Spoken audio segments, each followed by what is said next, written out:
नहीं, मुझे इंसान ही रहने दो ताकि मैं अच्छे और मेहनत कर सकूं और इस तरह की और परफॉर्मेंसेस दे सकूं। सीन जब करा तो बराबर में 2 लड़के आए, पूछा उन्होंने कि भाई कौन है इस पिक्चर का हीरो।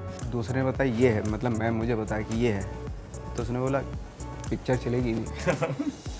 हर आदमी बोलता था क्यों खामखा टाइम वेस्ट कर रहे हो अपना। कभी कभी तो लगता है कि अपने नीचे भगवान है।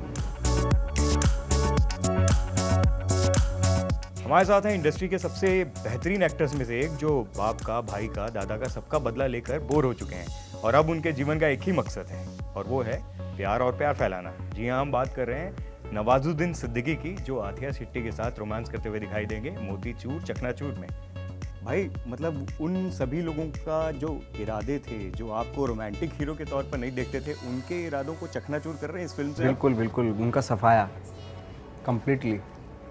और एक जो इमेज होती थी पहले की, जो रोमांटिक हीरो होता है, टाल, डार्क, हैंडसम, वैसा वाला, वो पूरा आपने चेंज करके स्टीरियोटाइप चेंज करके रख दिया है।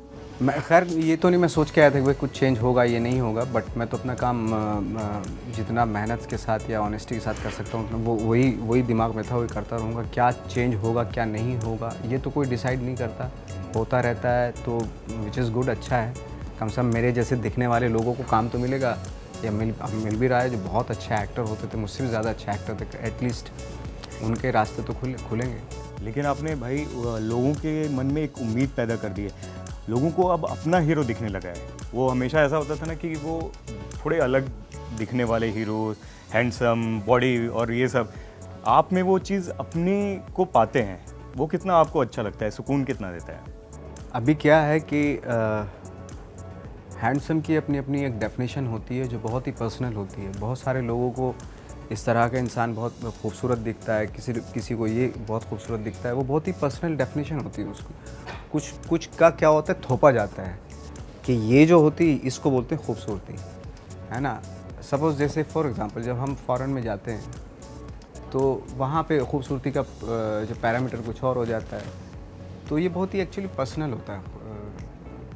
बट हाँ, ये ज़रूर है कि मैं तो जब मैं गैंग्स ऑफ वासेपुर की शूटिंग कर रहा था तो सीन जब कर रहा था तो बराबर में 2 लड़के आए, पूछा उन्होंने कि भाई कौन है इस पिक्चर का हीरो।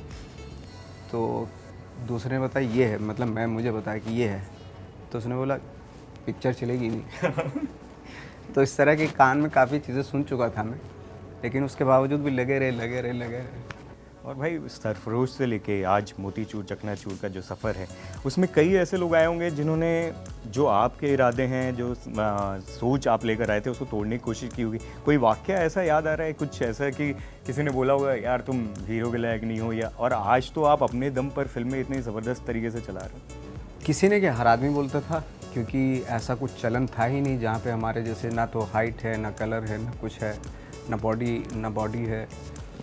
तो ऐसा कुछ था ही नहीं कि हर आदमी बोलता था क्यों खामखा टाइम वेस्ट कर रहे हो अपना। ये कहते हैं ना, करते चीज़ें आपको भी पता नहीं चलता कब क्या हो जाता है, लेकिन करते रहना ज़रूरी होता है।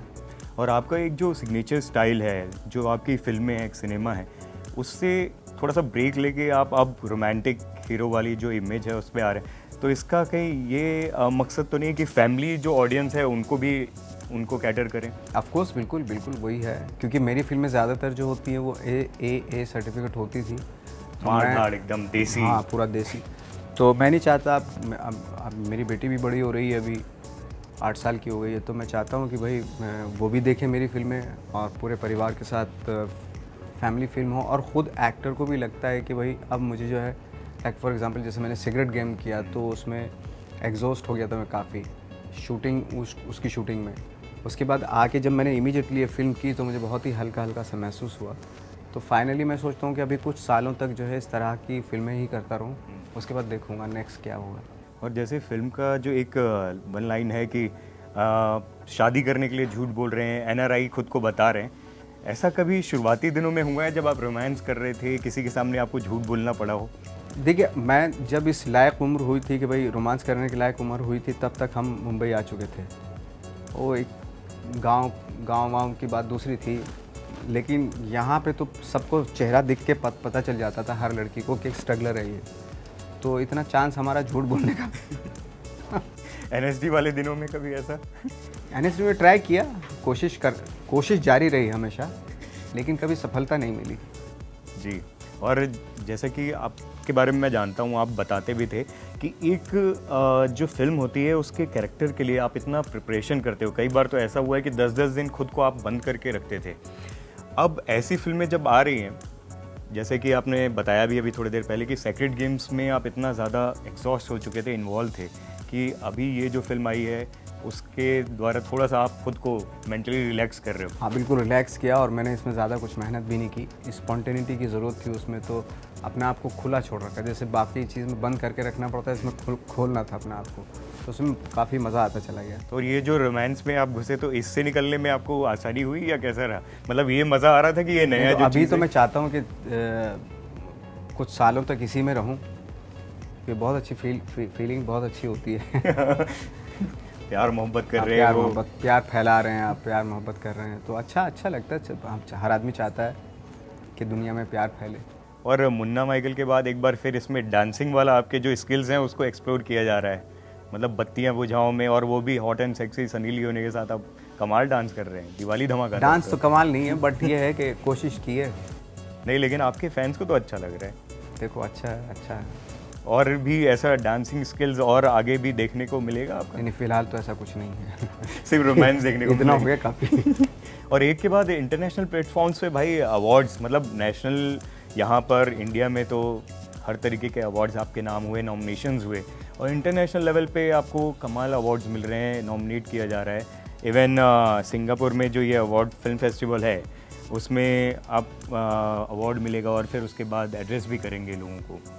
ये जो फीलिंग है वो कैसी है? बहुत अच्छी फीलिंग होती है, ऑफ कोर्स किसी भी एक्टर के लिए बहुत अच्छी फीलिंग होती है जब आपको बाहर रिकॉग्नाइज़ किया जाता है आपके काम को लेके, तो एक मोटिवेट करती हैं वो चीज़ें, ताकि आप अगली बार भी उतनी मेहनत के साथ, उतनी ऑनेस्टी के साथ काम करें। और अगली फिल्म जो है रोम रोम में, उसको भी आप स्क्रीनिंग हुई, मतलब रोम में जो फिल्म फेस्टिवल हुआ था उसमें, तो मतलब एक तरीके से ये समझा जाए कि अब नवाज़ जो है इंडियन फिल्म के ब्रांड एम्बेसडर बनते जा रहे हैं बाहर में आपकी फिल्मों को, क्योंकि आपको गोल्डन ड्रैगन अवार्ड भी मिला, मतलब फिल्मों के लिए जो एक्सेलेंस अवार्ड्स होता है उसके लिए भी। तो कैसा लग रहा है आपको? अच्छा लगता है, बट ये तो नहीं कि भाई मैं मेरे अलावा भी बहुत सारे लोग हैं, लाइक फॉर एग्जांपल जैसे अनुराग हैं, रितेश बत्रा हैं, उन्होंने बहुत स्पेशली अनुराग ने तो अपने हमारे सिनेमा को इंटरनेशनल प्लेटफॉर्म दिया है। लोग जो स्पेशली जो बाहर के लोग हैं वो अनुराग के सिनेमा से वाक़फ़ियत होती है उनकी, वो जानते हैं, तो उनका बहुत बड़ा योगदान है, कंट्रीब्यूशन है उनका। और जो आपके फैंस हैं वो बोलने लगे हैं कि हमें तो लगता है कि भाई ही भगवान है एक्टिंग का। उनको क्या करेंगे? नहीं, मुझे इंसान ही रहने दो, ताकि मैं अच्छे और मेहनत कर सकूं और इस तरह की और परफॉर्मेंसेस दे सकूं। यही कोशिश रहेगी कि आप लेट डाउन ना हो। और सेक्रेड गेम्स फर्स्ट पार्ट तो मतलब रेज था हर तरफ से, सेकंड पार्ट का जो फीडबैक मिला है वो आप उसको किस तरीके से लेते हैं? सेकंड पार्ट का जो फीडबैक था वो जैसे फर्स्ट पार्ट का था वैसा नहीं था, क्योंकि सेकंड पार्ट थोड़ा टफ था। बहुत सारे लोगों को बहुत पसंद भी आया, बहुत सारे लोगों को नहीं भी आया। उसका सिर्फ यही एक रीज़न था होगा कि क्योंकि सेकंड पार्ट जो था बहुत इंटरनलाइज बहुत था, उसमें वो स्वैग जैसे फर्स्ट सीज़न में था वैसा नहीं था। थोड़ा लाइक फॉर एग्जांपल जैसे मेरे कैरेक्टर में भी मेरे लिए टफ सेकंड सीज़न था, क्योंकि इनर वर्ल्ड एक्सप्लोर कर रहे थे उसमें कातुंडे का, वो खुद की कॉम्प्लेक्सिटी से जूझ रहा था। तो इस तरह की परफॉर्मेंस जो है ना, मैं भी शायद एज एन एक्टर मेरे लिए बहुत डिफ़िकल्ट परफॉर्मेंस थी। और ऐसा तो नहीं लगा थोड़ा फिलोसॉफिकल हो गया? बिल्कुल सही आप कह रहे हैं भाई, हो सकता है कुछ लोगों को जैसे कहना है कि थोड़ा फिलोसॉफिकल हो गया। मैं भी शायद जो 2-3 कैरेक्टर्स इंट्रोड्यूस किए थे उसमें, हाँ, कई सारे कैरेक्टर्स हो गए, वो वर्क नहीं किए उसमें। जैसे पहले के सीज़न से लोगों का कैरेक्टर से एसोसिएशन था, चाहे वो कुक्कू हो, बंटी हो, ये इस तरह के जो कैरेक्टर से एसोसिएशन था वो अमेजिंग था।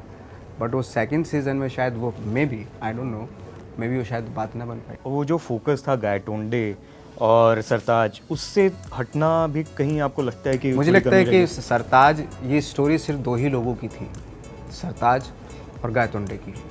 उससे भटकोगे तो थोड़ा वो लूज़ करता है वो, क्योंकि हालांकि मुझे तो सेकंड सीज़न में सैफ का जो परफॉर्मेंस था वो अमेजिंग था।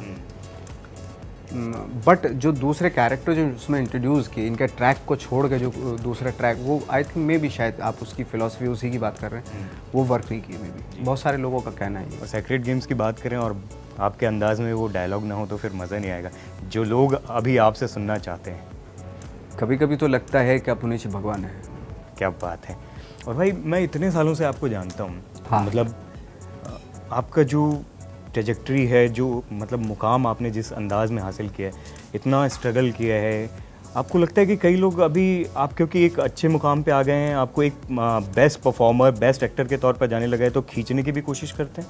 नहीं, फ़िलहाल तो ऐसा मुझे नहीं लगता कि कुछ ऐसा कुछ होगा, तो अब खींचने की कोशिश करें। मैं उनकी हदों से बाहर निकल चुका हूँ, वो कोई फ़ायदा होगा नहीं उनको। क्योंकि मैं देख रहा हूँ कि आप मतलब खबरें जो आती हैं, आप हमसे पहले, मीडिया से पहले आप आगे बैठे हुए हो, लगातार इंटरव्यूज़ चल रहे हैं, आप मतलब बेहिचक और बड़े ही अपने स्माइल के साथ सबके इंटरव्यू दे रहे हो, लेकिन खबरें आती कि टेंट्रम शो कर रहे हैं और ये सब, तो उनसे क्या कहना चाहेंगे ऐसे लोगों से?